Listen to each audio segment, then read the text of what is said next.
welcome to the stage concert pianist, director of music and medicine, and assistant professor in the Department of Neurosurgery at the University of Texas MD Anderson Cancer Center, Dr. Mei Rui.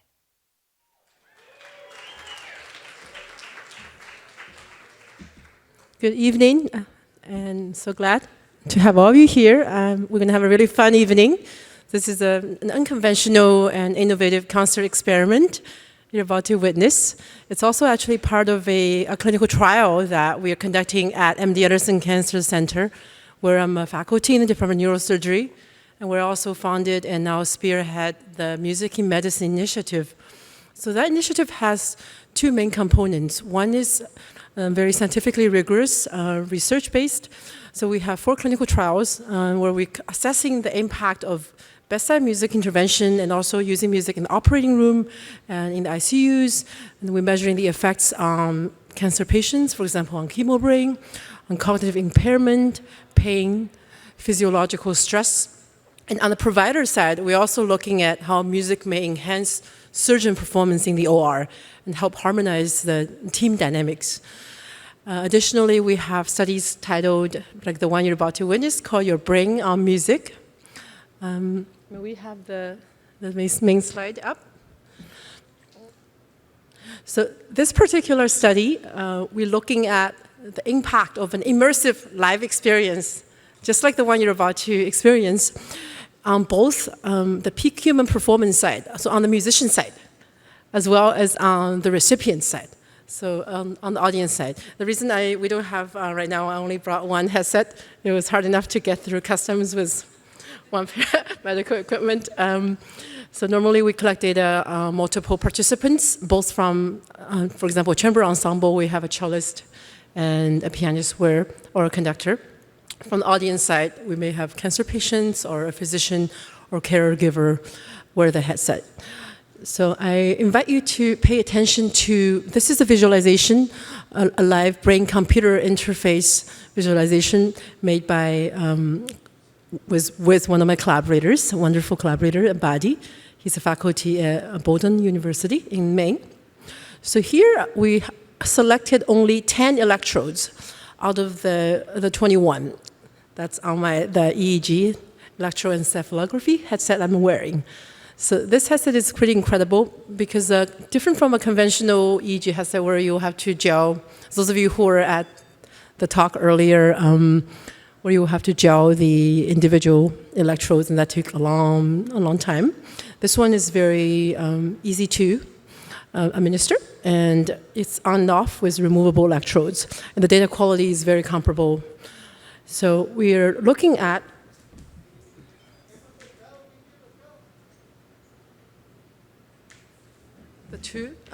these are the 2 frontal lobe electrodes. So that area is responsible for a lot of the executive tasks, decision-making, and a lot of the higher cognitive processes. And then below them, we have the motor areas. So when I'm playing more technical music, we may see more activation in that region of the brain. And below them, we have the parietal sensory region. So that's pain perception and some of the sensory input. And below them, we have the occipital region, so responsible for visual, processing visual stimuli. Also, when we encounter a new acoustic stimuli, some data have shown that the visual areas light up as well. So evolutionary, there may be a basis behind this. So when we perceive a new stimulus, whether it's acoustic, environmental, visual, we may perceive it as a threat. So our visual cortices are very engaged. So if you hear an unfamiliar piece of music tonight, see if, right now we're not capturing data on you as an audience member, but the second half of the concert I may switch, I may ask for a volunteer participant, and then I'll take off my headset and have one of you wear it. So we'll be able to visualize the data from the other side. And I invite you to also, if you missed the talk earlier, if you look up our new initiative at MD Anderson, and just Google Music Medicine MD Anderson, and you'll find my program. Thank you so much, and I hope you enjoy the music. Now,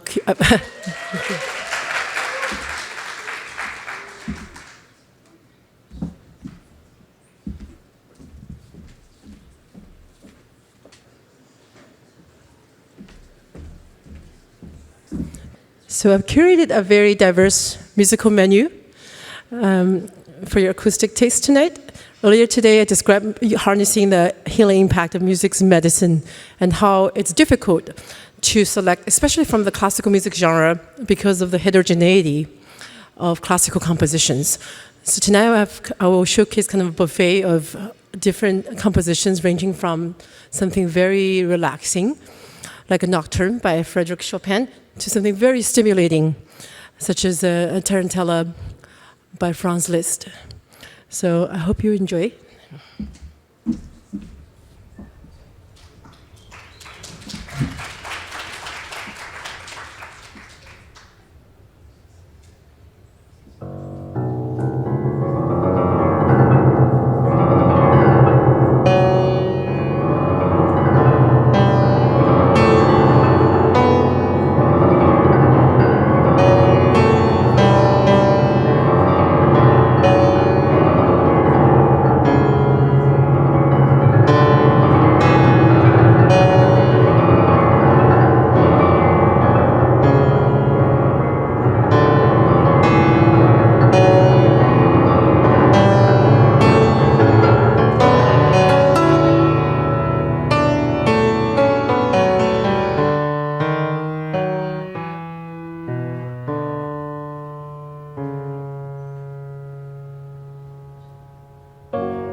Thank you. That was Franz Liszt's composition, Ballade Number 2.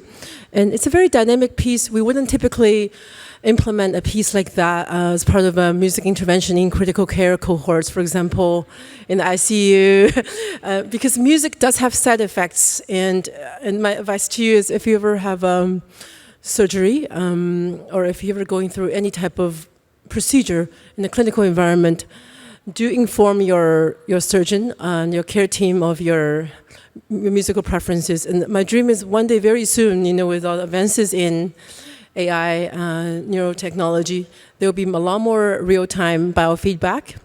And for example, in applications like MyChart, your musical preferences will be seamlessly integrated.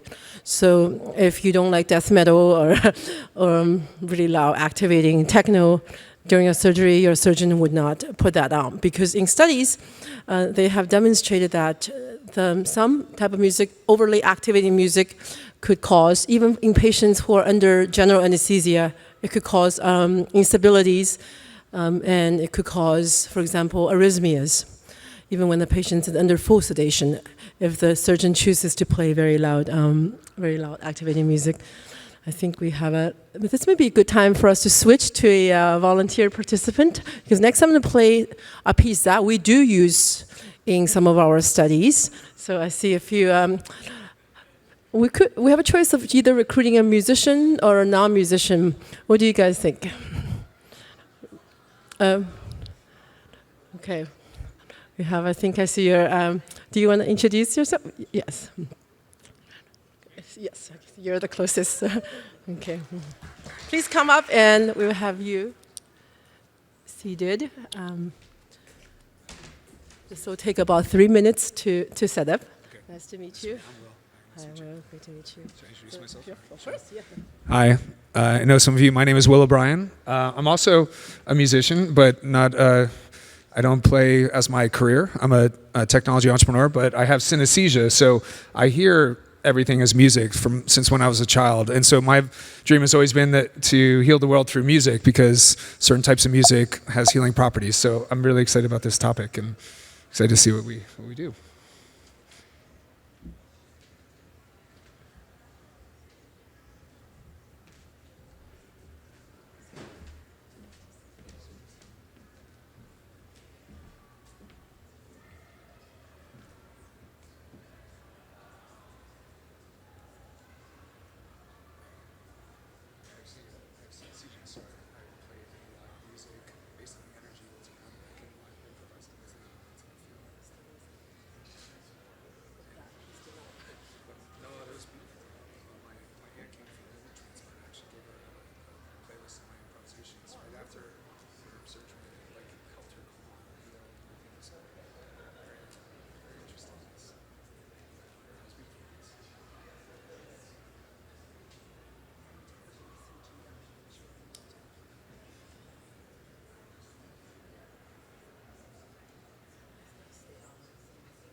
So right now I'm attaching the ECG electrodes. I will.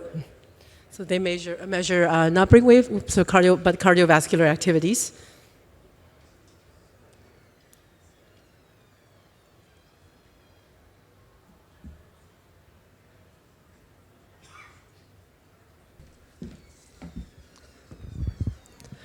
So here, you're visualizing raw EEG data instead of an aesthetic visualization of the data I was showing you earlier. So some of the studies have shown that very experienced meditators, first let me describe the 5 main zones of brain waves.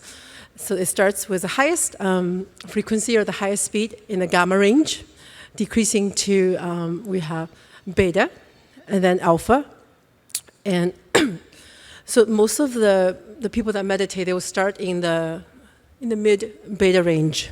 That's kind of the alertness, critical thinking zone. And once they're in the deeper state, they go a little bit slower, their brain waves slow down into a more meditative state, the alpha range. So your body is more relaxed. And those that are really experienced at meditation, they make even their brain waves may slow further down into the delta range.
Thank you.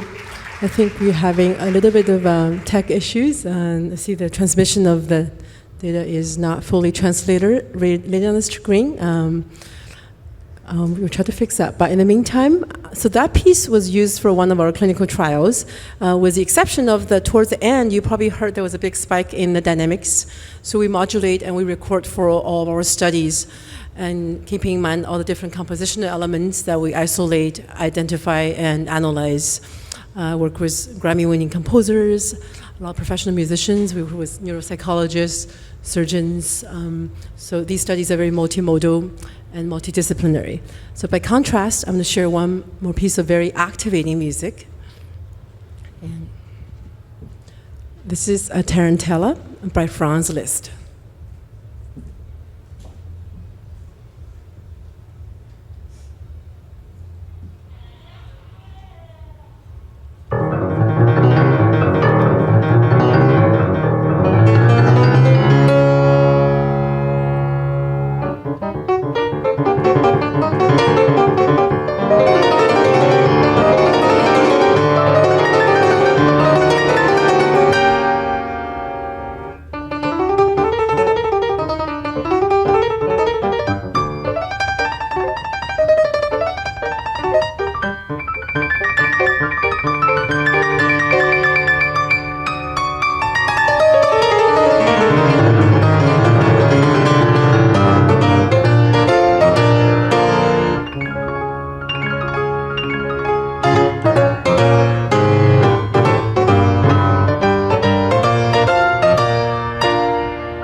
Thank you so much. And originally I wanted to show the region-specific activation and the differences in the region-specific activation between exposure to very stimulating and activating music versus something that's more anxiolytic and more relaxing. So the advantages of using EEG versus, some of you may be more familiar with functional magnetic resonance imaging, or fMRI, is that it has much greater temporal resolution versus fMRI has much better spatial resolution. So in the field of music medicine, we, in addition to neuroimaging, we also use tools such as proteomics, metabolomics. So we look at changes of stress hormones and cytokines in the blood before and after a session of exposure to music. And the effects are especially pronounced in very fragile acute care cohorts, such as perioperative ICU patients, surgical patients. So it's much less about preference and even less so about your level of education or prior exposure to a particular genre of music. It's a lot more about measurable physiological changes that are detected through these the development of the state-of-the-art technologies I mentioned. And one of our studies that we conducted measures before and after 6-week long intervention in surgeons. We looked at effects on burnout and on sleep using both prescribed music intervention and self-selected music intervention. So the surgeons were randomized to 3 arms, either the control, which is no music, or their own music. And we provided some guidelines for selecting. For example, tempo, timbre, different parameters. So to kind of have some commonalities between the prescription music versus the provider-selected music. And then a third of them were randomized to the prescribed music.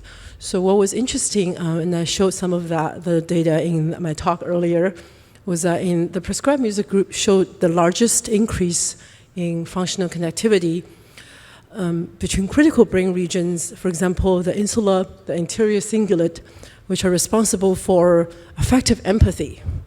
So how the surgeons may relate and empathize with the patients that they care for. Additionally, enhanced regions associated with communication and emotional regulation. So that study is in the review at the publication right now. And another clinical trial, we are assessing the impact on preoperative stress in cancer patients and how just a 30-minute intervention can help reduce the blood in the serum and plasma level stress biomarkers using proteomic and metabolomic analysis. And in professional musicians, we're measuring the performance anxiety. So now I'm talking because I just came from playing a very activating piece. So my heart rate is elevated, my blood pressure is elevated, and there's probably a lot of adrenaline coursing through my own body right now. And other neurotransmitters that are affected or that are stimulated through exposure, especially to novel music, include dopamine. And so serotonin and oxytocin are more released during exposure to familiar music, something that's comforting. But So this is why I would encourage all of you to experiment in your own, choosing your own playlist, and be very outcome specific. Is a goal to kind of get yourself ready for bed. So in those cases, I would recommend slow movements of, for example, Mozart piano sonatas, and some selections from the Chopin Nocturne. And I'll play one more nocturne for you. And if you're curious to the type of music we prescribe to the patients, please reach out to me. It's at mrui@mdanderson.org. Additionally, you can find our program by searching Music Medicine at MD Anderson. So here I'm going to perform one more Chopin Nocturne.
Thank you so much for joining me this evening, and I would love to connect with each one of you. I'll be here throughout the weekend, so please reach out if you'd like to connect.